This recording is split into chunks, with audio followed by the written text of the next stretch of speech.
జగదాత్రి కేదార్ డాక్టర్లలాగా వేషం వేసుకొని ఫేస్కి మాస్కులు పెట్టుకొని రాజు దగ్గరికి వెళ్ళి యాక్టింగ్ స్టార్ట్ చేస్తారు. జగదాత్రి ఒక ఇంజెక్షన్ చూపిస్తూ, ఇదేంటి డాక్టర్, ఈ ఇంజెక్షన్ వేసి ఇతన్ని చంపబోతున్నామని అతనికి ఎందుకు చెప్పారు అని కేదార్ని దాత్రి అడుగుతూ ఉండగా, నన్ను చంపబోతున్నారా, ఎందుకు అని రాజు షాకింగ్గా అడుగుతూ ఉంటాడు. అప్పుడు మాకేం తెలీదు, మాకు డబ్బులిచ్చి ఈ పని చేయమన్నారు అని దాత్రి అమాయకంగా రాజుతో చెప్పగానే, రాజు ఎవరు అని అడగ్గా కేదార్ వైజయంతి గారు అని చెప్పడంతో కోపంతో ఊగిపోతున్న రాజు, నన్ను ఆ చైర్లో కూర్చోబెట్టండి అని అనేస్తాడు. దాంతో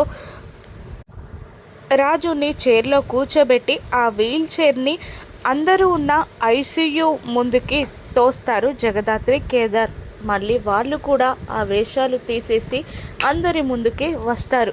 ఇప్పుడు మీ అందరికీ షాకింగ్ న్యూస్ చెప్పబోతున్నాను అని రాజు ఒక్కసారిగా అరవడంతో అందరూ రాజుని చూస్తూ ఉంటారు. నేను కోటీశ్వరుణ్ణి కాదు, అమెరికా నుండి రాలేదు అనడంతో వైజయంతి, యువరాజ్, నిషి అందరూ షాక్ అయి టెన్షన్ పడుతూ ఉంటారు. వాళ్ళ నిజం ఎక్కడ బయటపడుతుందో అని.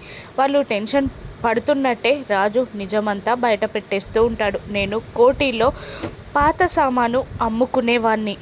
నాకు శ్రీవల్లిని ఇచ్చి కట్టబెట్టడానికి ఈ రాక్షసి నోటికి వచ్చిన అబద్ధాలన్నీ చెప్పింది అని రాజు చెప్పగానే కౌశికి, సుధాకర్ కోపంగా వైజయంతి వైపు చూడగా వైజయంతి కోపంగా రాజుని చూస్తూ పండ్లు కొరుకుతూ ఉంటుంది. నాకు వైజయంతి డబ్బులు కూడా ఇచ్చింది అని చెప్పడంతో ఒక్కసారిగా సుధాకర్ వెళ్ళి వైజయంతి చెంప పగలగొడతాడు.